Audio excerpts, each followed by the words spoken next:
Welcome to Mornings with Patty, in which I read from one of 6 daily meditation books. I share a passage from one of those books each day, and then I share my take on it. If you like this kind of content, please like, subscribe below, or even share this if it relates to you in some way that could be helpful to someone else. I'm reading from The Courage to Change today, August 13th, and it's on how and why not to put people on pedestals. I put a friend on a pedestal, and I looked to her for all the answers and saw her as my mother, friend, mentor, a goddess, and she appeared to be more than I could ever be. She was perfect. One day, she made a mistake and fell from the pedestal on which I had placed her. How could she be so human? How dare she display such imperfection? At first, I felt frightened and abandoned, but my friend's slide from grace led me to see that I was responsible for my own spiritual program. I found that the answers she had given me were simply her own experience, strength, and hope, along with her understanding of her spiritual process.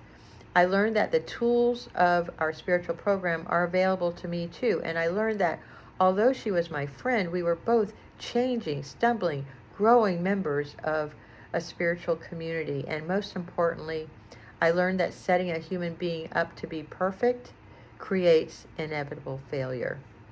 Have I put someone on a pedestal? Am I encouraging anyone to have an exaggerated view of me?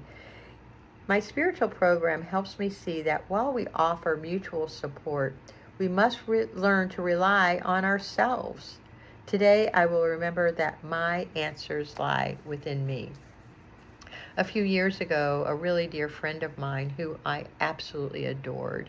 She was my mother, she was my friend, she was a therapist, she was athletic, she ate right. She had all the qualities that I had really wanted in myself that I did not own within myself, and I projected them onto her until one day I said something really stupid and unconscious, and it hurt her so badly that we didn't speak for more than a year.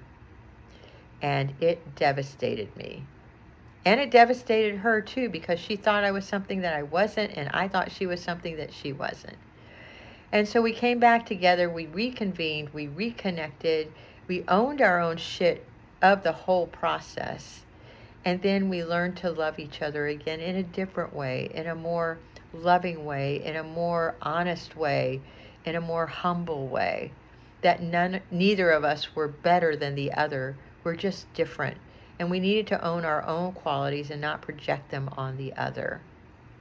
It was a really hard lesson and a really important one for me. I hope this is one for you too.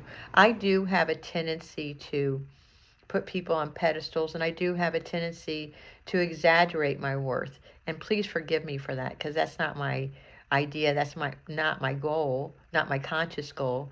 My conscious goal is to help support you and everybody within my community to become better versions of themselves.